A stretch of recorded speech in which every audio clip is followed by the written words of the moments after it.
Ares' recognition as a Sarris had been a tragic truth, but sadly, no warm welcome had awaited Ares in the bosom of his long-lost family when he'd finally arrived.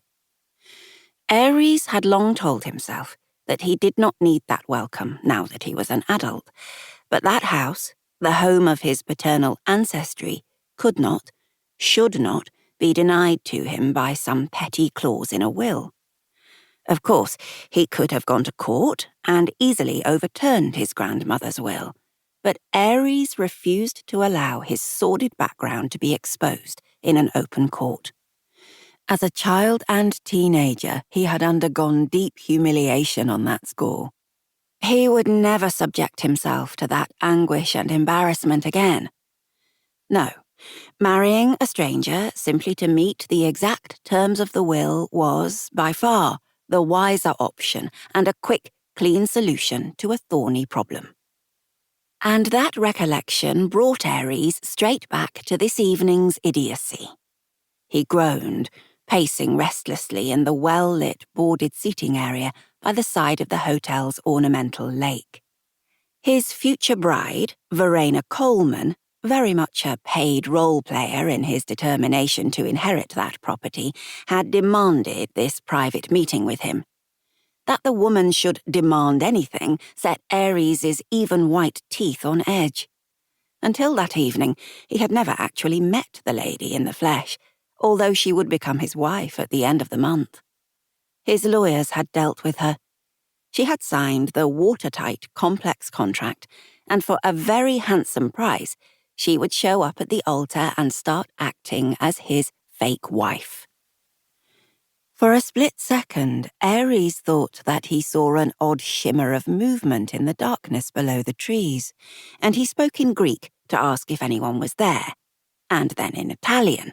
After all, he was in Italy. Silence rewarded him, and he shrugged a shoulder, reckoning that nobody but him was chilling down by the lake unless they were a smoker, and, for very good reasons, he would never belong to that tribe. At last he heard the sound of feminine heels tap-tapping down the path to the beach, and he frowned. Verena had pushed her way into his presence during the wedding reception and thoroughly exasperated him. She was provocatively dressed in a style he viewed as vulgar and everything he disliked in a woman, but for all that, she would still be his wife come the end of the month. She swam into view, all smiles and heaving cleavage on display. She was a curvy brunette from a minor English aristocratic family, but if there was a hint of refined blue blood in her, it definitely didn't show on the surface. His lawyers had not done well in choosing her. "Ares!" she caroled, hurrying towards him as if they were friends, when they were not even acquaintances. It had been an unpleasant surprise to meet her at the wedding, which he guessed she had only gained entrance to by accompanying the glitzy wedding planner. "You were directed to address any inquiries to my lawyers," he reminded her. "Why would you need to speak to me in person?" "This is something that only you can deal with," she announced importantly. "I'm in a bit of a pickle, I'm afraid. I'm pregnant." "Pregnant?" Ares exclaimed in disbelief and as quickly added, "That means you've broken our marriage contract." "But why should it matter?" Verena demanded angrily. "It's not as though sex is included in our arrangement. It's not as if you're even planning to share the same house." "If I marry you when you're pregnant, the child will be assumed to be mine, and that is a legal maze of complication which I have no intention of touching in these circumstances.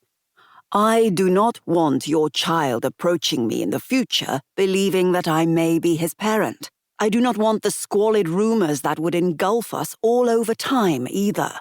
"So you're asking me to terminate my pregnancy?" Verena assumed. Ares lifted his proud, fair head high.